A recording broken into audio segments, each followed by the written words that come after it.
boy, this day is full of craziness. Also, totally unplanned that we were both wearing Running Help shirts from Sparkle. I think this was a crossover with Dorothy Beale. Mileposts. Yeah. And I run this body, but during the pandemic? Is that what it came out? Or was it before? It was during the pandemic. Okay. Yeah. So we've had some audio issues, so we're going to try to record the podcast now. So welcome. Fingers crossed. Fingers crossed. Oh, shit. All right. We'll start over. Technical difficulties be damned. Good morning. Good morning. It's Wednesday. It's Wednesday. I'm Liz. I'm Naomi, and we're the Run Galloway Girls. And we are here with a podcast episode for you, which we had a lot of technical difficulties this morning. It is like 35 minutes past when we usually start recording. It's just one of those weeks. Just one of those weeks. It has actually been an incredibly difficult week for my family. We lost my boyfriend's father tragically on Thursday. And I'm just going to share because I don't think that there's a lot of crossover. And I think the people that know. He took his life. And so there's been a lot of feelings about that. You know, I just want to say that suicide is something that is the manifestation of mental illness. It is the same as if somebody dropped out of a heart attack and you had no idea that they had heart problems. Yeah. Suicide is the manifestation of that illness, and we need to treat all mental illnesses as if they're the same as physical illnesses. End of story. It's the same thing with addiction. When people have addiction and overdose, you know, that is the physical manifestation of, just like cancer, of struggling with cancer, struggling with heart disease. Like addiction's the same. So big push there. And personally, I feel like we should talk about it and share the story. I understand it's really soon for some people in the family, but the only way that we can ever prevent this cycle from continuing is by talking about it and by remembering that, you know, this was a tragic thing that somebody in pain happened to somebody in pain, not something negative that he did to us. It's not a character flaw, just like addiction. It's not something someone can personally usually change. And like I was trying to tell you for the family to say, like, there is nothing that anyone could have done probably to stop it. And so like it's really hard for us to realize that. Because if someone had been there then at that time, sure, it wouldn't have happened then at that moment, but it's possible that with time maybe somebody could have seen something to prevent it, to initiate the intervention to get help to stop it, but probably not, because the hardest thing to do is to ask for help when you feel like you're the burden and your pain is so great that you're just a burden and you want to unburden the world from you.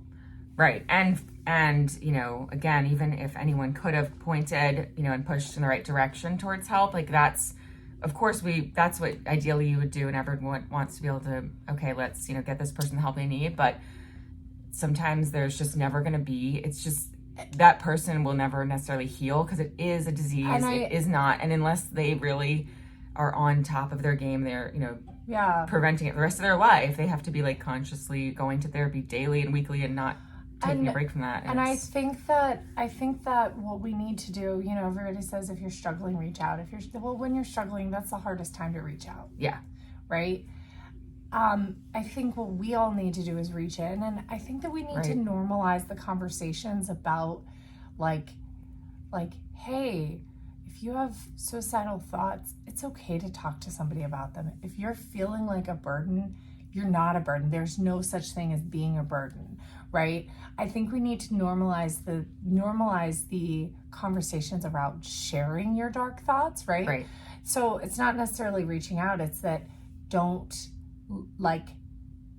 think you're going to be isolated for sharing those things, because, you know, he had a lot of people around him that loved him. Exactly. So it's not that there weren't people there. Right. It's not that, and it's not that everyone in the family couldn't have listened and been that voice. Right. But that's the other thing, is that like we're all humans, and so people still will need professional help outside of like, you should have people that you can talk Yeah. to. You should have your family that you can talk to, your friends you can talk to, but Therapy. you need beyond that, because it's usually not going to not going to be enough. We are not at all sponsored by BetterHelp, but they are a company that sponsors a lot of podcasts. Yeah, so maybe they But will. during the pandemic, I used BetterHelp, and it was really fantastic. I met a great counselor named Joe. I just talked to the first person that was kind of listed to me. He was fantastic. He said all the things I needed to hear. He's obviously a licensed therapist, but it was almost like talking to like an older uncle or something. Like, Yeah. I'm not sure if I had to choose, like if it was like, oh, go find somebody, he's who I would have chosen. Right. But he was a great fit for what I needed at the time. That's awesome. And non-judgmental, like just really, really wonderful. And I think that's really also important. Don't worry about if you're looking for a therapist, don't really worry about finding the right therapist. Yeah. Talk to all of them, and I think you're gonna find your fit. Like, don't just talk to someone, even if that therapist says, I don't know if I'm the right person. Be like, well, I'd like to keep an appointment with you until you can help me find the right person. Right. I've had some great success with just the therapist I was just placed with, which wasn't necessarily a person specializing in what I needed at the time. I don't know. And maybe they were, and they just don't share that necessarily like with you. And that's worked out really well, is just to have someone who's a completely, what's the word I'm looking for? An objective. Just a third party, exactly, like outside of your life. Yeah. And I think that's one of the reasons why BetterHelp can be so great, is because you're not looking in your local area for therapists that are overbooked. It's therapists from across the country. And so you're going to be able to find somebody faster to talk to and really responsive. The app was fantastic. They have programs where you can put in your income and apply for a discount. That's cool. So really, really great. So that's something I recommend to people. And then, not to start this off in such like a gloomy note, we're planning everything. To add to everything, then my boyfriend's sister-in-law's father passed 2 nights ago. Unbelievable. So she's on her way to Sarajevo, and every morning I burp on the podcast, so I'm so sorry. No one can I know, always except for hide it. You notice it, But, no one else does. yeah, well, on video I cover my mouth. So she's off to Sarajevo, Oh my gosh. and then yesterday, my baby room teacher's husband, Gong, who's been in the hospital with pneumonia and COVID, he passed. Oh my God. So this is just a reminder, well, deaths come in threes. Yeah, exactly. Hopefully that's the last. But I'll eat a bowl of cherries and some ghost meat in his honor. Okay, that is from 30 Rock. 30 Rock, they had the celebrity deaths come in threes, and the inventor of Pac-Man died. And Tracy Jordan goes, I will eat a bowl of cherries and some ghost meat in his honor. I was like that's my just like a gosh. line that stuck in my head. That's great. And that is my That's great. role in death, Yep. making jokes. Yep, I'm the same way. That's how I process. That's how I I- wonder if it's an ADHD it's a coping thing, mechanism. like too. Like it's like I know. It's I don't understand sad feelings. Let me make it something I can understand. Yep, I've definitely been told that I've been completely inappropriate around like those situations because I just go to the Yeah. It's- I mean, but it's how we how we cope. Yeah, you know? exactly. It's how we make it less burdensome. And so like And- but it just comes back to like right now with all of that, all of this happening, it's just that reminder of like how freaking short life is. Life is, yeah. And do the things. Do like, the that you wanna things. do. Love the people. Yes. Love the people. Tell them you love them. Spend more time with them. Make the efforts. And even just making. I was thinking about. I'm just gonna call him my father-in-law. Yeah. I was thinking about him and how he took the time to make you feel really special and really listened to when you were with him. And I was like, I'm gonna do that. I'm like, that's what I'm gonna do. I'm gonna pause, and I'm gonna take a moment to really make people feel special when I'm speaking with them. And it's funny because not only is that like a good, nice thing and a way for me to remember him, that is actually also how to, here I am thinking self-serving again, but that is actually how to improve your productivity in life and really be successful, is doing just one thing at a time. Yes. And really just being present in the moment is one of the biggest things to be successful. So not only is this going to leave people feeling great, because when he did that with me, it made me feel great. It's going to help me remember him. It's going to help other people I interact with feel good. And overall, in general, it's going to help productivity. And so, you know, I'm a big believer in like thinking about like, what can we do to help the memories live on? And then honor that person, honor what they were about. Yeah. And circling back to like Wei Wei's husband, Gong Gong, who passed, you know, he died of pneumonia from COVID. And it is March. Yep. No, it's April. It's April. It's April 2023. 2023. 3 years. 3 years into the pandemic, and older people are still dying of COVID. Yep. I have an employee who right now, she's a former employee. She fully retired this year, or like at the end of last year, and said, I won't be helping out with next tax season. We said, okay, good. Like right off into the sunset. And she's had health problems. She has cancer, but she has been in and out of the hospital since January with COVID. Yeah. And we don't know, you know, at this point, yeah, it's one of those things where we're pretty sure she's not going to, you know, come out fully of this. So, and you know, hospitals are all lifting their mask mandates, and rightly they should, because you know, everybody has them. We need to all live our lives again, but we need to remember that this is not gone yet, and it's not over. And there are going to be times where people are wearing masks, and you should respect that. And there's going to be times when you should wear a mask. If you're feeling at all under the weather, like, that's when to put a mask on. Masks do not protect you from others. Masks protect others from you. Yeah. And so that's the other thing I kind of do, is if I'm going into an enclosed space place and there's somebody wearing, say, a KN95 or a KF94, like some high quality mask, and I'm going to be right next to them, I'm going to put my mask on. Right. Out of respect. Because I don't freaking care. Exactly. We wore masks on the plane on the way to Atlanta, and we were planning on wearing them on the way, like getting into the airport. But then I was back. super frazzled because I left my wallet. Did we tell the wallet story? I don't know if we've told the story yet. So we were searching for Naomi's wallet, and it was luckily tracked down. It was in the hotel room, and luckily Sarah was still staying there. Yes.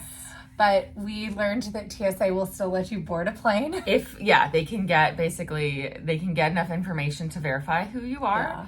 But it was a little touch and go there for a minute without an ID, without my wallet, and I was just super frantic, and like, so yeah, we didn't remember like put our masks back on. Yeah, so we were like, F it. It's just, yeah. But we also, I think that I really just didn't want to catch something going into the race, and then like we were staying in the hotel room and being around Jeff and all of that. But anyway, just to say, like, we need to take all these mitigation skills that we learned. Open air is the best place to play. So spend time outside, stay home when sick, all of those things. And especially with older people, like, you know, and it's funny because a lot of the older people I know are like the least in on the mitigation things. You know, they're the most who want to move on with their lives and have their lives back. It's funny though, the one that I'm just not about is like freaking washing surfaces all the time, disinfecting surfaces. Like, I mean, I get it. That was like disproven with, at least with COVID. Now, but even with like wiping doorknobs and everything during cold and flu season, that's always been a thing people have said. Yeah. We disinfect our childcare center with bleach water. Bleach water is the best disinfecting solution, and it does not destroy your stuff if mixed properly. So depending on the strength of your bleach, it's like 2 to 5 tablespoons per gallon of water, and you mix it fresh daily. So we have a big gallon mixing jug, and then we pour it in, right? Super easy.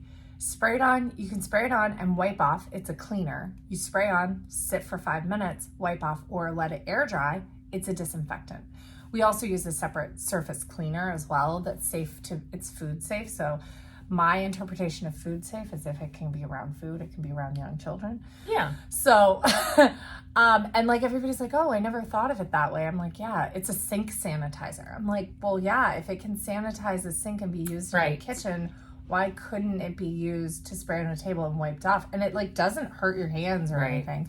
I know a lot of places are, I'm going off on a tangent, hydrogen peroxide cleaners, that will bleach your stuff. I mean, but whatever. Clean your stuff, clean your hands. The other thing I'm not in on is hand sanitizer. I'm not about hand sanitizer. I never have been. I don't know why. I don't like it. I get it, but, and so like, again, like I work in childcare, we have hand sanitizer right by the door. If I'm going in there for more than just a second, like if I'm going to touch a baby, I walk straight to the sink and wash my hands to touch the babies. And, you know, when Julian was little, I would wash my hands before interacting. But he's 3 now. I don't wash my hands before playing with him. I let his snotty nose rub all over my face. And hand sanitizer, I like hand sanitizer in the convenience of it. So I agree with you. If you have a sink, it's always better. And like, I'm gross. But I do use it like, so when he comes over and like, he gets, I don't know, he wipes boogers on me or whatever. I have hand sanitizer at my desk in my office, and I'm like, I'm not walking back to the sink. That's too much work. That's a good time to use it. I was thinking like the people who like have the hand sanitizer and you sit down to eat and they're like hand sanitized before they eat. Like, I mean, we probably should go wash our hands before we eat. And in childcare, they wash their hands before they eat. Like, kids in childcare wash their hands more than adults do. They wash their hands more in a day than adults do. It's true. All week, I tell you. Because they wash the moment they arrive, before they eat, when they come back in from eat, anytime they come back from any activity. Yeah. Well, so you're in an in-home, so when they come back from outside, if my kids go to another room in the center and come back, they have to wash their hands. He washes his hands at daycare all the time, and at home, none of the time. Right. Well, after he eats, he does. Yeah. But it's like, it's but funny. Not before. It's funny because like, I will sometimes even at home, when I'm out, I always wash my hands. But at home, if I just like pee and go to the bathroom, I'm not sure I always wash my hands. So this is so funny because I listened to The Office Ladies, and that was a big thing that between them. So it's Pam, Jenna Fisher, and Angela Kinsey. Oh, that's awesome. They're besties. They became best friends on the show, and they have a pod. And I need to listen. It's the greatest. And each episode is an episode of The Office. They just go into deep dives. And so there was one. They always go on tangents like we do. And one time, Jenna had said that she doesn't wash her hands at home. And Angela was like, what? And it was this whole thing. And I just loved that, like, she was all open about it. And it was like, it's just like, not always. Not always. And I make the judgment, like, how much toilet paper did I use? I'm right there with you. There's that joke with the Marine and the Army soldier. And they're both using the urinal. And one of them zips up, and I can't remember who, and I don't want to offend either branch. We're gonna have to go figure this out, though. So they zip up, and one of them goes to wash their hands, and one of them doesn't. And the guy goes, "Oh, you're not washing your hands." Like in the whatever services, they teach us to wash our hands after we pee. And the guy who didn't wash his hands go, well, in my service, they teach us not to pee on our hands. Yeah. That's going to be the Marines. I know it.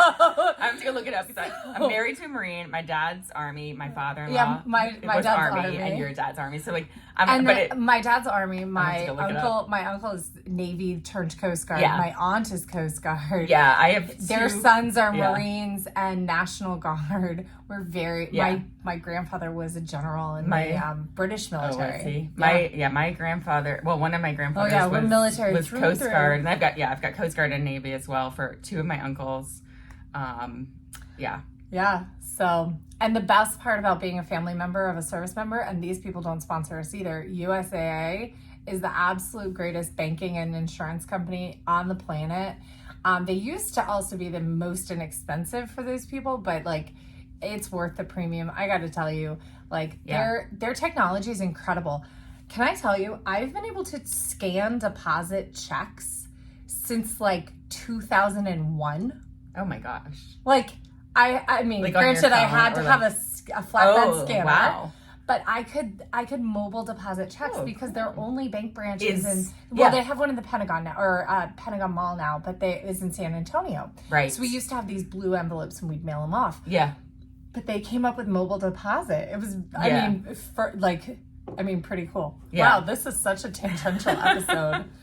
So we should talk maybe a little bit about some running. Yeah. And how it's not therapy. Yes. And maybe we should also chat a little bit about how your plan is not the word of God. It's not set in stone. Yeah. So I know, like it's funny because we both wore this shirt today. Running helps, which like we said, it's Dorothy it helps, Milepost. It but does. It's not therapy. Exactly. That's why I throw it on, because I'm one of those terrible people who hashtags everything with running is my therapy, because most of the time I'm not going to structured therapy, but running is the time, it's my outlet. It's the time where my mind can completely wander. It's the time when I can work out problems. It's also, if it's vent, if we're social, which we're running together, we're using it as a time to talk and vent and get the stuff out. And that's something that I kind of learned through going to talk therapy, is that sometimes it's not so much that the therapist is helping you work through the problem or even giving you strategies. No. Sometimes it's just unloading. Yep. And unloading can be so therapeutic. And so when running with a group of friends, I think that's why runners become so close, is we can share so much, especially because we don't have that eye contact. You're side by side. And it's, I think we talked about this a long time ago. Children in the car will open up to you a lot more than children at the dinner table. Exactly. Because you're side by side and they're not making eye contact. So they just kind of speak freely. And it's very, very cool. Yeah, it's a great tactic to throw your especially like your teenager, throw them in the car with you, and they may open and up have about the hard stuff. Conversations. Yeah. That's actually the time, if there's something that you want to talk to your kids about, like the birds and the bees talks, starting them in the car can be a great thing. Right. I have this kindergartner that I pick up every day, and she asked me, and I mean, it's not really a secret, I'm agnostic. I think that there's something, call it the universe. I don't know what it is. I think everything on the planet Earth is an invention of man to explain that thing. I struggled a lot with figuring out whose explanation was right, and that was very stressful for me.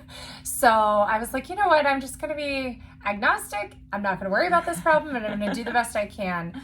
And it's hilarious because I told a religious person, I have a friend of mine, I said, I can't really think about it. I can't really say one way or another. But if your religion has it right, or somebody's religion has it right, and I've got it wrong, and that's the one thing that keeps me out of heaven, I'll go party with the devil. Yeah. And she goes, well, it will be. It will be the one thing that keeps you out, because faith is the thing that gets you in. And I was like, okay, yeah. Conversation done. I've talked to this friend since, and she was like, I can't believe I said that to you. Aww. I was like, it was fine. Like, I wasn't offended. I was that's just what you believe. Yeah, no, I'm the same exact boat as you. And where was I going with that? Oh, the kindergartner. Oh, the kindergartner. So she keeps asking me about Adam and Eve and the beginning of the world. And I said, well, I can tell you about the beginning of the world. The beginning of the universe started with a Big Bang. And so I talked to her about primordial ooze and evolution, and we all started and so I talked to her about the beginning of the world and how we all started as one-celled creatures, amoebas, and we evolved. And I said, and the earth had methane and nitrogen in the atmosphere at that time, and now we have this in our atmosphere. And so I just talked to her about science. Yep. And I talked to her about the theory of evolution. But I don't, and I'm like, and somewhere along the line, a monkey was named Adam and a monkey was named Eve. There you go. That's perfect. So horrible. So horrible. Or the first person in the evolution line was, I don't think I told her a monkey name. But she's just like, tell me again about how the dinosaurs got extinct. I was like, yes, I can do that. That's something I can get behind. So, and then, the other thing the kids at my school love to hear about is my freezer baby. Aww. And they love to hear about how we took the gametes from Brian and put them with my eggs, which are my gametes, and how a scientist helped to create them. And we talk about in very scientific terms about IVF. Yeah. So that I'm not bringing sex into it, but I am bringing human reproduction into it. Right. Which, honestly, I think it's really important it's the same thing as if we were growing a lima bean from a seed, right? Or from a bean, growing a plant. Yeah. And so I speak to them in, very kind of literal terms, and we Yeah. talk about how, that I've shown them pictures of the stages of an embryo, and That's cool. yeah, I mean, none of my parents would get mad, and if they got mad about it, they would just hold their tongue because I'm going through infertility, so I'm allowed to talk about it. Well, and I think that early science lessons being so early is pretty awesome. Like, Yeah. that they are going to have this understanding. Yeah, and I say they're going to put them in my belly. The doctor is going to put it in my belly, and then it will grow to a baby. Yeah. I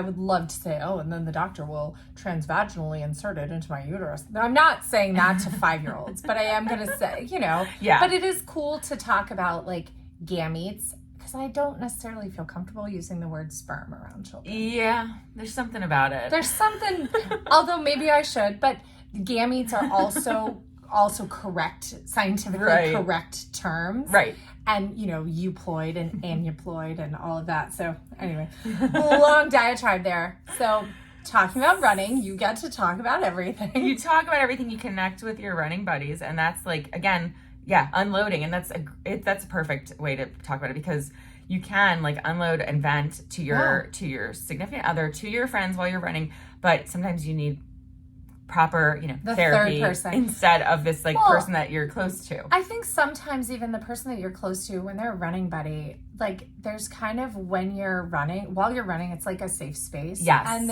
I think that your running partners, you can vent about things that you can vent about your partner to them without judgment. And hopefully your running buddies can kind of not judge.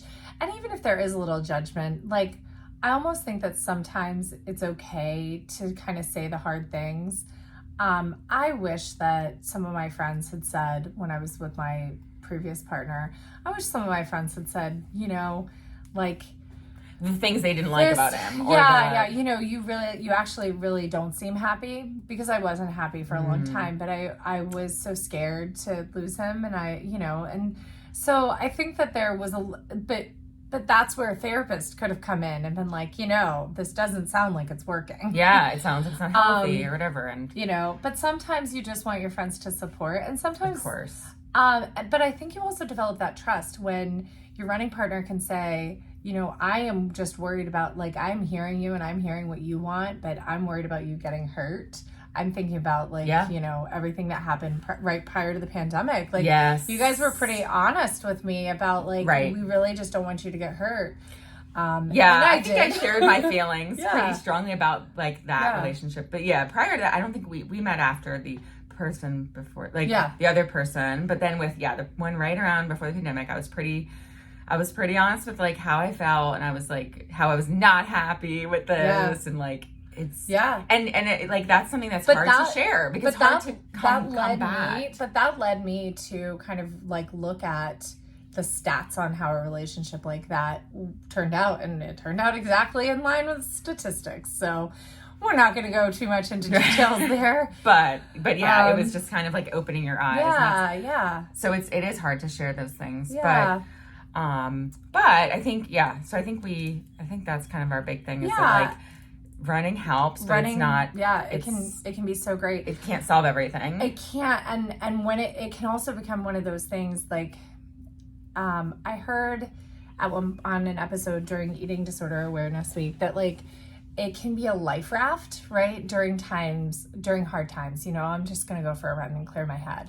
But if you're just going for a run to clear your head too much, running can be harmful. So it is a life raft, and you have to be careful that holes don't get poked into it, and you don't get too far out into sea. I was gonna say, you don't take that life raft on, like, a 7-day cruise, right? Because that's just not gonna work, man. Exactly, because it's just like, in certain times, an eating disorder in times of overwhelm or stress can feel like this control. It can feel like this life raft, but it's a life raft that is going to sink. It will sink you, and so you do have to be very, very careful with all of your tools that seem like they could be healthy. So, and I say eating disorder, but that can start with just like, I just need to eat healthy for a little while so that I can feel more in control, right? That can go on the deep end. I shared last week that I had started using MyFitnessPal to track everything. Yeah. I have since stopped. I still have it in there. I've like looked back and forth. I tried it. I'm like trying to be aware of like my protein intake, but it's been too much to kind of like Right now focus with on. everything, it's way too much. The other thing that about it is I would eat the number of calories, and I had it set to moderate or mildly active, so not all the way active, plus add in all my exercise calories from Garmin. So it was like 3,900 calories on some days when we would run. You know, some days were like 28, some days were, you know, I think my base was like 1,800 calories, right? And so if I just sat around and didn't do anything, but the moment I went to work, it was up to 22. I was still hungry when I was eating all of it. And so I would have to eat over. So I just don't think that it's a good metric, or I don't think that calories are the right thing for athletes to look at. I just don't. Yeah. I think that I think there's got to be something. I think protein grams might be a good thing to focus on, and I think I'm coming around to timing on nutrition really being the most important thing. Spacing out your I'm coming around to and eat as soon as you get up. Eat right after you run, drink a protein shake or eat something before the hunger cue. Because it's almost like to keep the hunger cues coming, because coffee is an appetite suppressant. So if you have coffee before you eat, you're going to suppress your appetite. Running is an appetite suppressant. So if you run without fuel, you're going to suppress your appetite. Like all these things. And then I ran, now it's midday and I'm tired. Let me drink another cup of coffee. All of a sudden, you're suppressing your appetite all the time. And then you want to know what else is an appetite suppressant? Hunger. Can feel like, oh, I can't eat because my stomach doesn't feel good, right? Maybe that's just me. Sometimes when you're past, for me, it's like if I wait too long. Yeah. So usually there's a famished hunger, and then they get past that to where then, it becomes, you no longer want to eat. And so my trick lately has been like, if I don't know what to eat, but I know I'm either feeling tired and I know that means I need to eat and not coffee, or like something's just not right. I'm doing the protein shakes. Like yesterday I actually did a triple Orgain in like more water than normal instead of the double. So normally it's 2 scoops of Orgain and that's 170 calories, I believe. But depending on the one, it's between 150 and 130, depending on the chocolate fudge, whatever one that I go with. And it's like 21 or something grams of protein. So it's a ton of protein. I got the sport one that's 30 grams of protein. Oh my gosh. So it's a little like thicker. I just ordered it. Yeah. And you can shop Orgain. You can use the code CoachLiz30 and get a discount. The link is also on our site, but you can just put that code in. Yeah, that does help support the pod. So I like mixed up, a protein shake, because at that moment I knew I needed to eat something. I was hungry. I didn't know what, I couldn't like figure out what to eat. And so that was just a good stalwart until I figure out what else I'm going to eat. Right. And sometimes I find a protein shake actually jumps my hunger. Which is cool, then I am hungry too. Because it's like we've said before, it's like the beverage that you're going to have with your meal. But this beverage is chock full of things you need. I have been a huge fan of protein shakes. Yesterday I had on its own, I have a whey protein from Vital Proteins.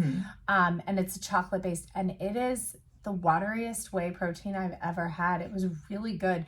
And I bought it, and what I'll do, as you were mentioning a triple, is I will do 2 scoops of Orgain and then 1 scoop of whey sometimes, but I had not had it on its own. And so it was good. And I'm like, okay, I'm definitely going to mix some whey protein in with the Orgain. I really like the Orgain. It's so good. It actually really tastes good. It tastes, and it's a little thick, which I kind of like. It's like almost like a treat. Yeah, it is. It's totally it's a like treat. A treat thickness. I thought I would like savor it because I was like, it's extra. I made it extra and it's big and it's thicker. And then, which sounds really gross. And then I was like, just downed it in like 10 seconds anyway. Yeah. So it was not a. Yeah, and I'm like kind of thinking about like, Swap and their protein cereal. I was like, that's such a good snack. Like, and then, so one of the things Jeff's books had recommended on the whole, like, kind of weight management while running and not ever getting to that place where you're so hungry that you just gorge, is not going more than 3 hours without eating. I've been trying that, and I really think I like that. So spacing out, eating the same volume of food, that 30, I mean, honestly, it's probably, I mean, I tracked, it's like some days 3,800 calories. Yeah. Or more if I'm just listening to hunger cues. So same volume of food, but instead of eating, you know, my cookies and my protein shake all at once, it's like a cookie, and then an hour later the other one, and then an hour later the protein shake. And so I'm literally just like Kind of snacking all day. feeding the furnace all day. So Yeah. the furnace is like just like this, and it never goes Right. and it never goes down to embers. It's just like Yeah. so. Well, it's, And you can't see that on audio. I'm like making little fire pictures with my hands. so yeah, wow. so I was gonna say with the tracker, like, yeah, so for me, we talked about this because it was like, yeah, you were saying, yeah, it might be good to track your macros. And I was like, I know I should track my protein. I'm thinking, you know what I need to do is I probably just need to write it down on, in a notebook, just write like the protein, because so my issue is, having come from a background of having an eating disorder, tracking calories for me is very triggering. And so I do not want to download my MyFitnessPal. I know. And I do not want to have that. I was trying to win. Right. I was trying to win the game and leave 100 calories on the table. On the table. Yeah. So I don't want to have that those are kind of like, there's certain things in my world that are triggering. And so like those are those things where if I have it available to me, it's just, I know I can go down that bad road. Maybe I won't this time, but maybe I will. And knowing like, been down that road before, I don't need to go back there. And so, and that's how it started. It started with calorie counting. You know where you can put protein grams? Yeah. In Garmin, in your period tracker. Okay. There's a notes in the menstrual cycle tracker. Yeah, you can just put it in the notes right there. There you go. I think in the calendar you can add notes too. Yeah, that's a good idea though. Like, or I was even just thinking old school and like put it on a notebook, just so I'm like, piece of paper. Because like that Orgain yesterday, so that was 30 grams. And if I look at everything else I did that day and figure out what were my macros on protein, because that's one of the areas. Everything else I feel like I'm good on, but protein is one where I know, like being vegan, vegetarian, whatever, it does, I don't get as much protein as I could. Yeah. Without supplementing.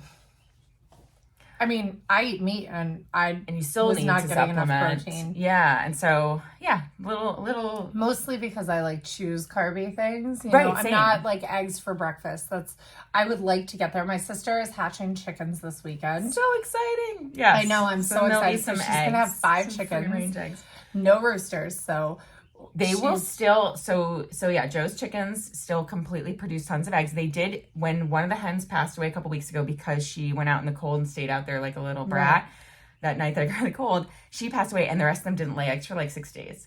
So there were 4 hens. So then they brought home 2 hens the other day to replace her, and they were a little smaller, and one of them got henpecked to death. So then they replaced her yesterday, but they put the 2 new girls they're going to be in a separate area until they all can jive.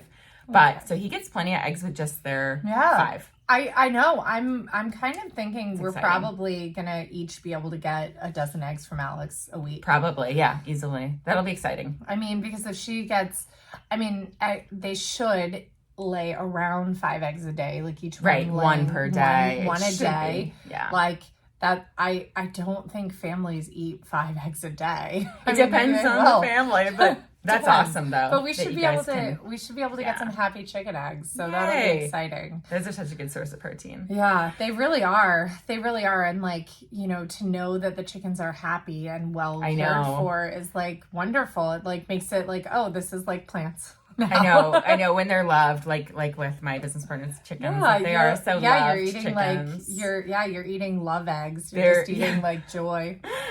And actually it would be worse for the environment for you not to eat them.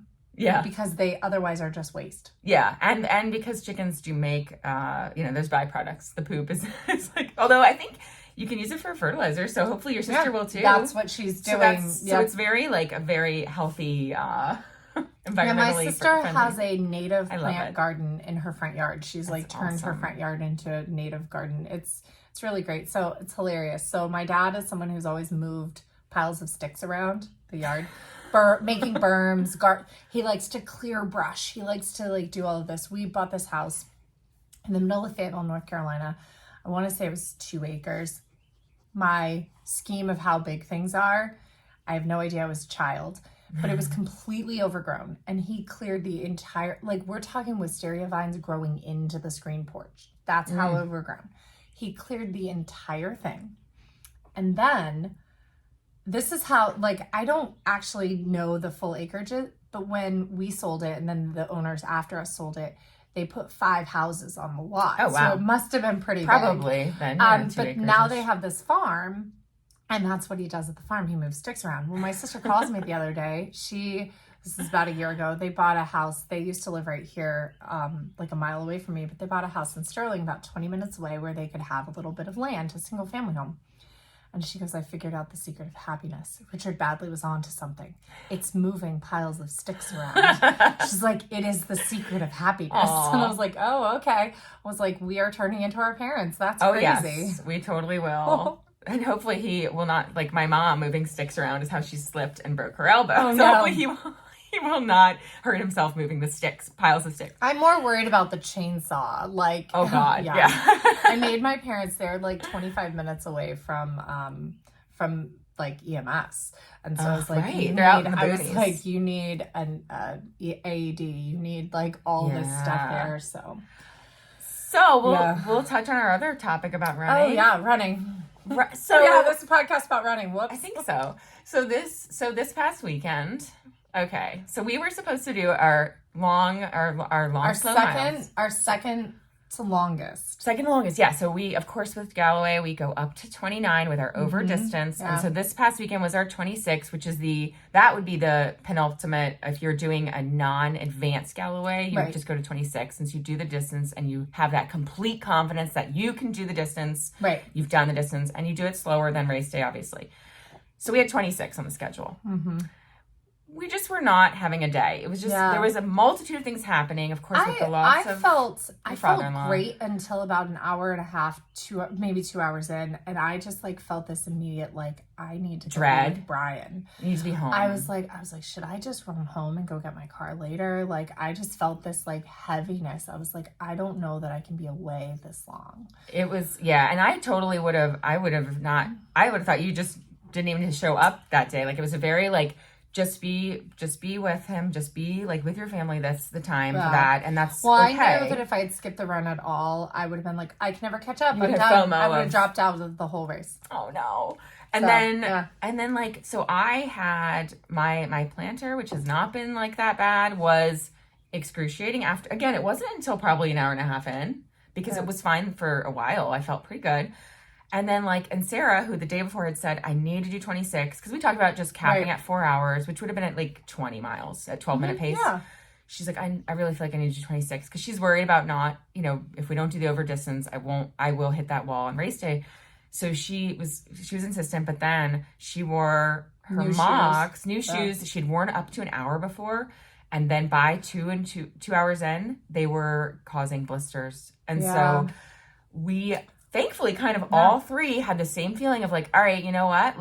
We're done for the day. Just call it. And then we get back to the spot where he'd stashed a bag of, Sarah had stopped and bought us a whole bunch of chips so we could snack on chips halfway. And we had stashed mine and Sarah's jackets, like our shell jackets that we're wearing. We stashed them in the woods, not like right on the trail. It was hidden enough. Because my husband was asking, like, well, where was it? Like, where? And I was like, no, it was off to the point where you would have had to walk through that other trail to see it. And it was gone. So our chips and our jackets were stolen. And we were like, all right, that's the decision. Yeah. It's done. And then we were we were done. It was we did 13.8. We did run up to the 7-Eleven to buy some chips. So we did get our chips and then we walked back.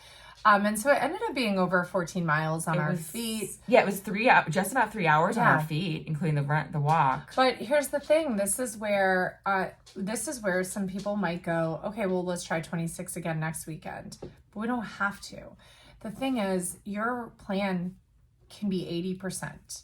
And this might be the day that this is what we had that day. We just skip it and move on. Now, we do have the ability to adjust our whole plan because we have an extra kind of week of play in our plan. So it's possible we may adjust the whole plan and retry, and kind of move things around a little bit, but there's no need to, because we did the 23. we're doing the mile repeats, the last 2 mile repeats. We did the first 2 as races, but you know, when you're marathon, you don't have to make it up. You don't have to then run an hour and 30 instead of just an hour during your weeks. You just take a deep breath. That day's over, move on. You can miss in the middle of a training block up to, I would say, maybe like 10 days in a plan and jump right back, and then do a slow build to jump like, a week, and then jump right back into to your where plan. you were. If you started it, like, granted, if you're starting, it's week 1 and then you miss some weeks, you should not jump in on week 4. Just start over the plan. But we're, in the middle of what we've started pretty much in January. We had a break in February. It's fine. It's no big deal. Is it perfect? No, but it's not supposed to be perfect. This is running. This is our sport for fun. This should not be stressful. Nothing needs to be perfect. Also, you run a best time. Yay! You just finish it. Yay! Like, it's still an accomplishment. And yeah, like you can, and I've seen other coaches put out numbers there where you can miss, or you should almost not, you should miss, but you should not nail most of your workouts. Like it should be, it should not be 100%. It should be like 75, 80% of the, so if 75, 8% of your plan is perfect. And like a lot of times we've got these, these cycles where like we've hit every single thing perfectly. And then we've got other cycles where we hit 75, 80%. And on race day, sometimes with a perfect cycle, we PR, sometimes we don't. Sometimes on those 80% cycles, we PR, sometimes we don't. Sometimes we have a terrible day after a perfect cycle. And the thing about marathon training too is you start to feel really kind of in shape, and you start to really feel like I'm in such shape, I should test my fitness.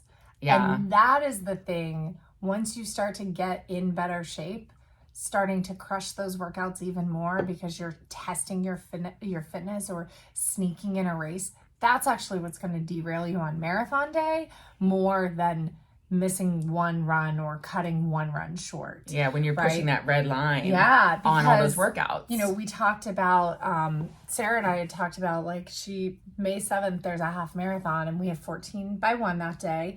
She's like, can I just sneak that half marathon in? Because, she was thinking 13, 14. And I was like, well, no, we did 13 for 10 with a lot of walking. I was like, here's your yes answer for this. Yeah, if you'd like to do that, you do 7 miles beforehand, and then, at this pace, and then 7 miles at this pace, and then the last 7 miles at goal marathon pace. And that's how you can do it. And she was like, I can't get up at 4 a.m. and do that because the race is a really early race. I was like, well, guess you can't run that race. Yeah, because the 14 by 1 is not a 14-mile workout. It's been a as long as 20-mile 22 workout. for me. It's a 20 to 22-mile workout. Yeah, because I've kind of like not done a cool down and just walked home, and it was exactly 20 miles. And then I've done it where I've done like a good cool down, and it was 22 miles. Yeah, it depends. I've done it 20 or 21 or 22, depending on if I had some 2 miles instead of 1s with the 5 minutes, because it's shorter without the extra 5 minutes. The extra 5 minute walking. Now on Sunday, I got home from that and my foot was in so much pain, and because we missed that that 26 miler, I had incredible doubts. So it's not that you're going to be like, cool, moving on. Yeah. Oh, totally. I was at that point. I went to Mountain Speech's website. I looked. The half is not sold out. I'm looking at the course because the full is sold out. So if we can't get back in, if we drop, we need to basically. Oh, I'm not dropping to the expo. I don't think we're dropping. If I do drop, it will be at the expo. The day before. Yeah. So, but I mean, it doesn't mean that you're not going to have some incredible doubts about missing a workout. That's healthy. That's normal. Right. Because you feel like you should have been able to complete this. This is all part of your plan. But let's therapy walk through those doubts. If you're a brand new marathon runner, you can do this. Your very first marathon, you can do it. If you're following a plan, and let's say just like us, you missed your, you've got one more long run, but you didn't do this last one, but you did the one before.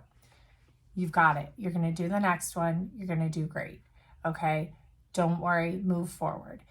You got to do the next one though, even if that means you have to walk it. If you're in pain with something like plantar, maybe, and you're a brand new runner.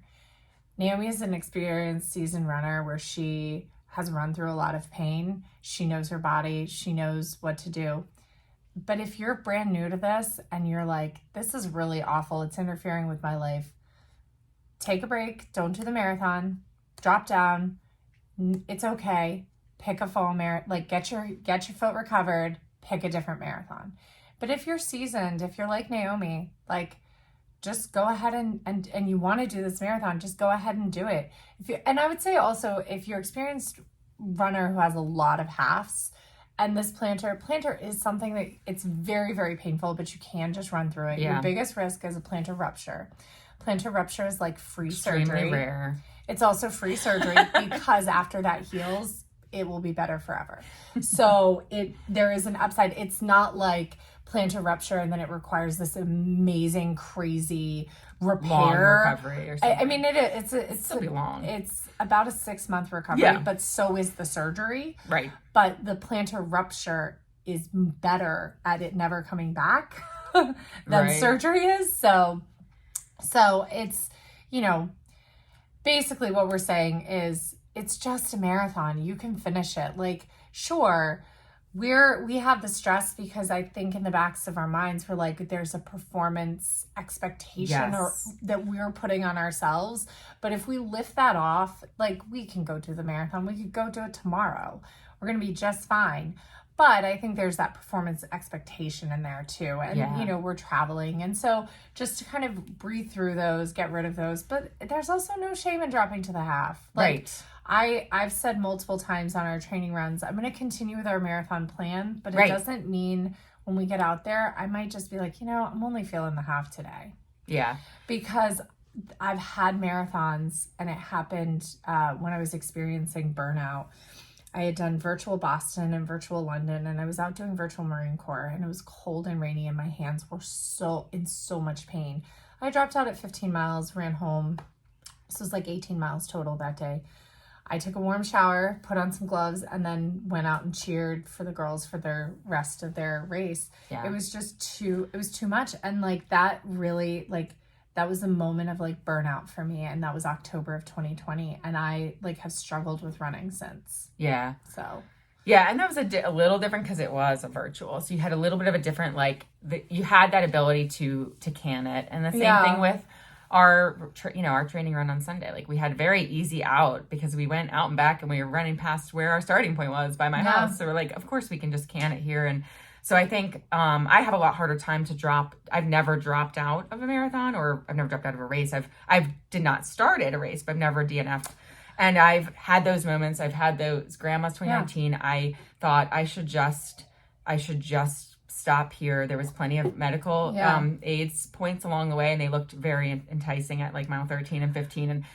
And but I said, you know what? It doesn't matter what your time is. Just slow it down till it's comfortable, so you're not hurting. I've never dropped out of a marathon. And get your medal. All right, so I've dropped out of 3 races. I dropped out of a 5K at Town Center. But bathroom issues, you said, Bathroom right? issues. So I ran. That's different. So it's like right around mile 1-ish, where the old Starbucks by the Barnes Noble was. Yes. I ran down that hill and into the bathroom when I was done with this. The second one was a 10-miler. I'd run a half marathon the day before, and I was doing the Fall Reston 10-miler. Yeah. And I was across over by Glade, and I just cut through the course and came home. Went home. But I had to like walk a mile and a half to get home. And that was my shins and calves. You're and in pain. It was just too much. It was just way too much. And then the third time was the Reston 10K. I literally started at the high school and then was like, nope, and went home because bathroom issues. And it's a quarter mile away. So Yeah, it was like, so you're like, it was like a quarter mile into the race. It's one thing when you have an easy out and you're like, you know what? It's a home race. It's a local race. It's a little different when when you fly to Duluth. Like, I was not gonna throw that away. Believe it or not, when we ran Chicago together and you had dropped back, and remember I had that leg pain that I'd been dealing with. I thought about dropping out at about mile 16 or 17. I was like, man, I could just drop out. And then they had the BioFreeze station, and I like biofreeze the crap out of my legs, and I was like, whoa, now it feels really weird to run. I remember using that too at Chicago, the biofreeze station. Yeah, so in between throwing up. But I really thought about dropping out there too. And I ran a PR that day. Yeah. I dropped 3 minutes. So that's insane that you still PR'd with that. Oh my gosh. With almost dropping out. Yeah. But I mean, Grandma's was still my 4th best time. Yeah. I was just looking at the other day, like how many times I've run for time in a marathon. It's only like 7 or 8 times. The rest of the time we're pacing or, training runs. And so it was not a bad time, even with like almost dropping out so many times on the course. Yeah. I mean, it's just funny. But the thing is, if we decide to drop down to the half, we'll make the decision beforehand. And I have dropped from full to half multiple times, mostly at the expo, mostly at Rock and Roll DC. Richmond also usually can do that. Like Rock and Roll DC lets you do it for free. They don't even switch your bib. They just say, "Oh, you just want to run the half tomorrow? No problem." Right. And they just switch it. So the Rock and Rolls are a great one. Do they have the full anymore? I don't think they have the full anymore here, in DC. but they have fulls other places. Oh yeah. My suggestion though, don't pick a Rock and Roll for your first full because you have to pass the finish line for the half in the Rock and Rolls. So you may just want to finish there at the finish line. Yeah, I think we talked about this last week. Pick Marine Corps. Pick a major. Pick New York. Pick Chicago. Pick London. You need people. You need cheers. Pick a big city. Richmond is actually a great first full, I think. Yeah. Richmond is amazing. Mm-hmm. Disney would be a great first full. Don't do Dopey for your first full. Oh my God, no. Don't do Goofy for your first full. Oh my gosh. A lot of people do it. I know so many people do it. I know. I get it.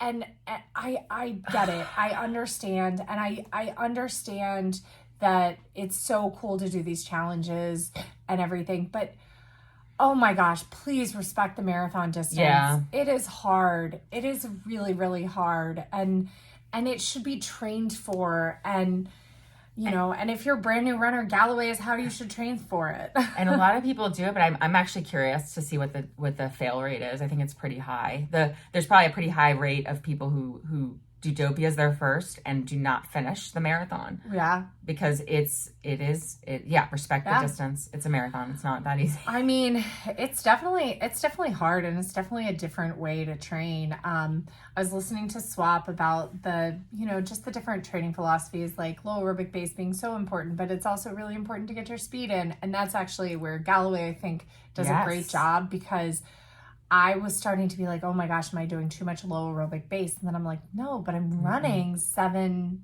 flats, 650s, like when I'm running. So I am working on that running economy. I think we've said it before. We need to get a little bit longer runs, more in that high aerobic zone. We need to be running in the 8s, maybe versus instead running of in the 6s or and 7s. Yeah. So, I was listening to that, and I'm like, I think that is really where that cardiovascular fitness and that low aerobic base can be so great. Mixing in with that, I don't know where I was going with this, but that's Dopey training can be great for your overall, but it is a very different type of training. And I think it really should be for experienced runners. I do. I kind of wish, that Disney had a proof of for Dopey, you had to submit a previous marathon time. That's it. Yeah. Just a previous marathon finish. Yeah. Because it's just a safety thing. Mm-hmm. Yeah. And it could be the Disney marathon, great. You want to do Dopey? Here's your 2-year plan. You do Disney marathon this year, you get to do Dopey next year. Something like that. Yeah. And I think next Tuesday, in 6 days or whatever, is sign up for people who are trying to get in for the Disney Walt Disney World. Not because the ones out in California, I think already have, they sold out in 3 hours. Oh wow! Crazy. So I know I want to sign up so bad. I'm on the fence about it. I don't think I'm gonna try because first of all, I'd have to do it. Yeah, it's during business hours. We'd have to be committed. I'd have to know that we want to do it, both Scott and I, because we've talked about doing it. You know what? If we decide to do it, we just call Team in Training. And we get some bibs. That's true. And you know what? The hotel room, all right, so I priced it out doing Team in Training with the bib plus the hotel stay. And if both of you are doing it, you would get the room, right? And so then your kids are there, right? So it's free essentially. With that, it is actually only about $1,500 more than the cost. So if you go, oh, this is how much it costs to run Dopey, you make that donation. And then you just raise $1,500. $1,500 is easy to raise, you guys. Like, I know that sounds like a lot of money, but if you have never raised money for a charity before, for a charity run, it is not difficult. And there is a higher power when you are running as a charity runner. Go to every charity event, go to the inspiration dinner, intermix with the people in the charity. It will fill you up and give you new meaning. I'm getting goosebumps. You are. I'm totally getting goosebumps like thinking about it because you meet it's survivors. So impactful. Oh my God, it's so moving. It's so impactful. To realize, you learn about the mission. And Team in Training is our charity that we run for. They were the first who did endurance running. There are a lot of fantastic charities out there, but every run charity out there was based on Team in Training's model, was based on what the Leukemia and Lymphoma Society started. And one of the reasons why I chose the Leukemia and Lymphoma Society was I had a friend who had leukemia as a child. And at the time it was 50-50, the type of leukemia she had, and she's survived. But due to the advancements made by the Leukemia and Lymphoma Society, it's now a 99% cure rate for her childhood cancer. Oh my gosh. Yeah, it was for ALL. Yeah. And then so it's incredible. And then all the research that is done on blood cancers are very easy to work on and research on. They can then adapt those treatments for other cancers. So we're talking about, while they specifically focus on blood cancers, their mission is to make cancer eradicated. They are trying to eradicate cancer, period. I mean, and that's huge. And then a lot of their treatments are then used for other things. They developed methotrexate, which is a chemo drug, and methotrexate is now, yes, it's used in chemo, but it's also used for autoimmune conditions like mine. There's my next step is to go on methotrexate, but I can't go on methotrexate while I'm trying to have a baby. Thank goodness everything is stable. Sarah's husband's on methotrexate. Yeah. And LLS developed that. That's pretty cool. LLS is, and the work of Dr.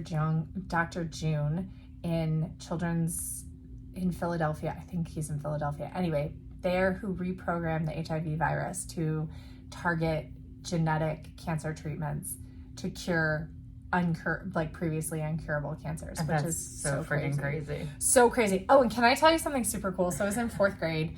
Magic Johnson had just been diagnosed with HIV, and so everybody was talking about HIV was we learned a lot about it as kids, right? Because it was during the epidemic. That time, yeah. I remember talking to my mom in the car, and I said, "Oh, this HIV virus is so smart. This retrovirus is so smart. We're going to be able to teach it to cure cancer." My mom's like, "You are crazy." I was my gosh. It's going to happen because it can insert its genetic material and it can trick the immune system. And I was like, whoa. I was in freaking 4th grade and I was like, "Oh, the doctor did it." Wow. That's pretty cool. I know. It's just crazy how my sci-fi brain works. Yes. I mean, I watched so much Star Trek as a kid. Everything I thought of was futuristic. That's so we're living in my dream fantasy with touch screens, everything. Right. Yeah. I mean, I have not a fully automated home, but we call my Alexa computer because I'm a Star Trek nerd. Yeah. So on that, basically about running, it's gonna be great. Just keep running. Just keep running. It's gonna be great. Disney is super fun. You should, if you've never done a Disney race, they're definitely worth doing. Their Disney Run events, do not plan to race them. Because you're going to want to stop for characters. Yes. It's fun. Oh my gosh. It's a party. It's really fun. So However, fun. they are also really great courses for PRs. So it is possible to race them. It's also possible to do mad character dashes, which is where you run as fast as you can in between character stops. Which is so fun. It's really, really fun. And they have Galloway pace groups all the way from 1:30 in the half all the way down to Balloon Ladies at 7 hours. Yeah. And then in the marathon, I think they have as fast as 2:45.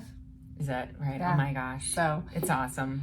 it's pretty cool. It's pretty cool. Maybe it's 3 hours. Maybe They definitely have a 3 hour. I know that I'm they, pretty sure yeah, it's a they have 3 hour 3. Yeah. And they do it's- like 6 and 30 or something, 6 minutes and Yeah. something like that. I know the 1:45. Sometimes they have 1:30 because remember Brennan? Wasn't he racing 1:30? I think so. I think only when Brennan's there they It have a depends. 1:30. Yeah, if they can get because Chris does the 1:45 group, Right. And so my PR is I went out with the 1:45 group, and he does then, the 3:30 and then full. I jetted away halfway at 1 and 9. Took off.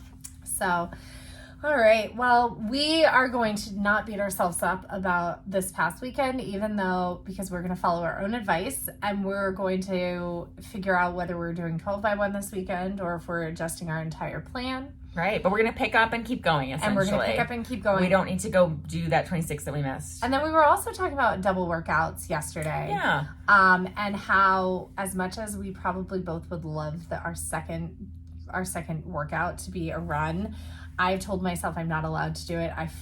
My legs finally feel stable. They're not hurting all the time. I'm not limping. I'm not, having to use my massage gun every single moment of every day. So I have told myself I'm only going to Peloton as my double or go for a walk with the dog. I'm no longer, or swim if I can, but I'm not going to do a double run. So. Yeah, and I, yesterday, as much as I would have loved to double at all and get on the bike or something, and oh my God, it's 85 degrees yesterday, so if there was a pool open or get on the bike outside. I had like 28,000 steps yesterday because it was so beautiful. Gosh. But as much as I'd love to even double at all, I was just so drained last night and hungry. I was like, all right, I'm making dinner, eating dinner with the kids, and then I'm going to get ready for bed with the kids and go to bed because I listened to my body. I've been super drained with tax season. I've got 2 weeks left, and then I've still got a couple more deadlines after that until the beginning of May. But I'm like, you know what? If I don't double these last few weeks, it's okay. It's no big deal. And also, I woke up super sore today from doing some squats with my little, my goblet squats with my 21-pound weight, Julian. Yeah. Well, when you need to go up in weight, your daughter's only 50 pounds. She's 60 pounds. She's 60 pounds. So I've got options. I've got, I can also Lila presses. I know. I've also got, actual weights, but it's way more fun to have because, when I get on the floor to do a plank or a push-up, he climbs my back anyway. Yeah. So I saw the video. Or does them with me. So cute. Yeah, that's the best toddler workouts. And we were talking about strength training. We'll do we'll have to do a whole episode on strength training. Yes, because we've got to figure out how to fit it in and how to not be too sore to run. That's right. You do too many squats and you're feeling it. So yeah. All right. Well, I think that's it for today. Have a wonderful Wednesday. Have a wonderful day, whatever day you're listening to this. Support the podcast by going to RunGallowayGirls.com/shop. Share, rate, subscribe, review, but only if you like us. 5 stars. Good feedback only. Yeah, if you hate it, you email us. We do want to hear that feedback. Yeah. We just don't want it to mess with the metrics. So if you hate it, email all the hate to RunGallowayGirls@gmail.com. We love the hate. Send it to us. Any questions, feel free to direct message, email. We'd love to tackle your questions, and just thanks in advance for all the condolences. Everybody's been so lovely and supportive, and hug the people that you love.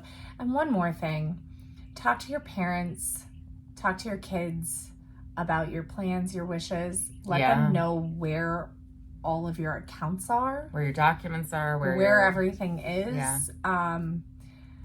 Yeah. Because that's been really difficult too. So talk about your wishes, write them down, have plans in place. Make sure people know who to talk to if something tragic happens. Because life is freaking short. So. Life's freaking short. Hug the people you love. Yep. All right. Bye.